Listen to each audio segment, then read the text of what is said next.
Bonjour à toutes et à tous. Aujourd'hui, on aborde un sujet qui, je pense, est une vraie source d'angoisse pour beaucoup de propriétaires de chiens, la perte de mobilité.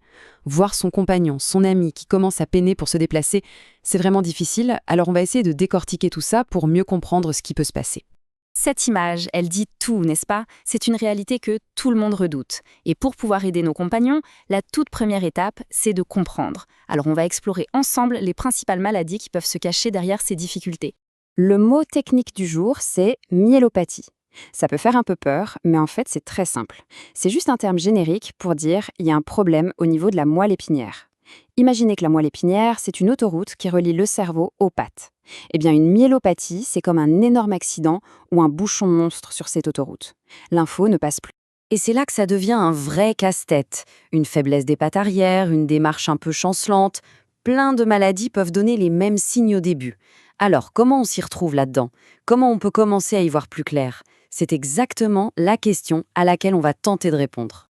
Ok, pour s'y retrouver, voici notre plan de match. On va commencer par les maladies qui s'installent tout doucement, sans douleur.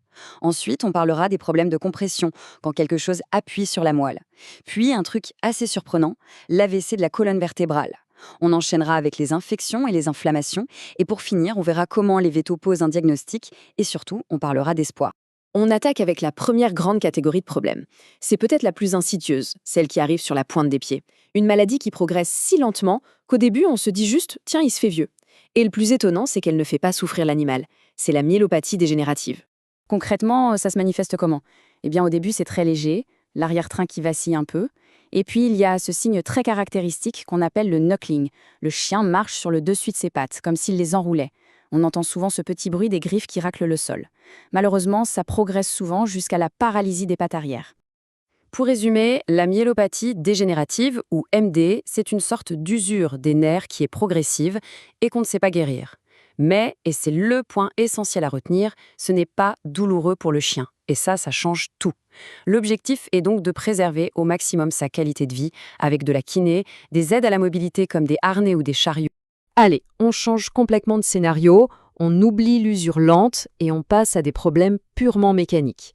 Si on reprend notre image de l'autoroute, là, la route en elle-même est en bon état. Le problème, c'est qu'il y a un obstacle en plein milieu qui bloque la circulation.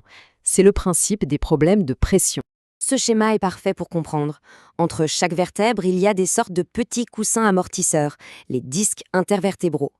Une hernie discale, c'est quand un de ces coussins se déforme ou se rompt.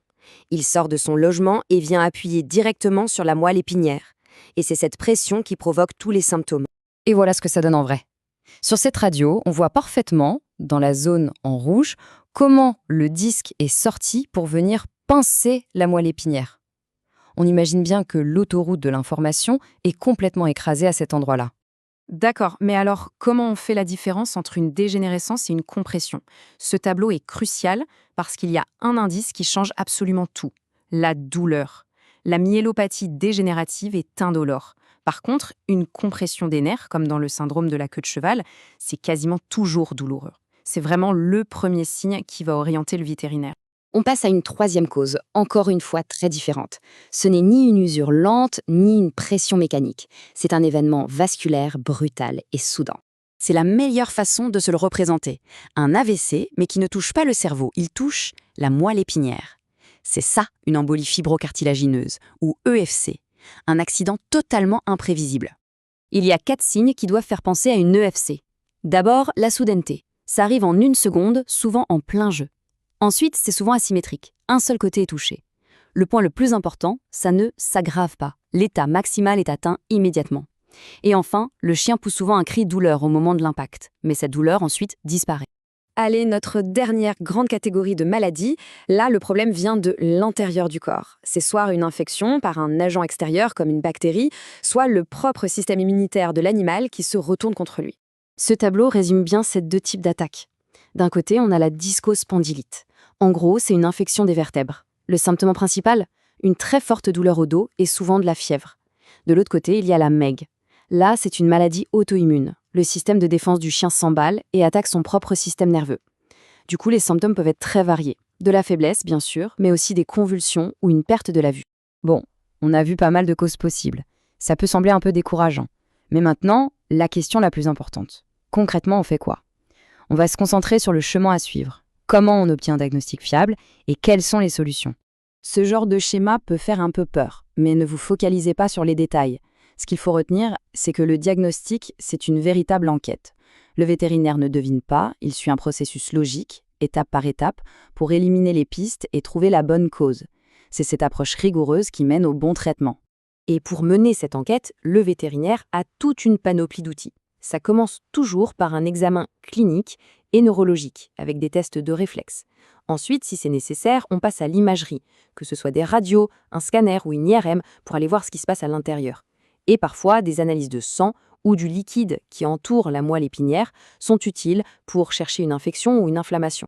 Et on termine sur le message le plus important, l'histoire. Cette citation le montre bien, un diagnostic n'est pas une condamnation. Même pour des maladies qui semblent graves, une vie longue et heureuse est très souvent possible. La clé, c'est vraiment la précocité. Plus le diagnostic est posé tôt, meilleures sont les chances. Finalement, la vraie question, elle est là. Au-delà de mettre un nom sur une maladie, c'est de se demander comment on peut aider, concrètement.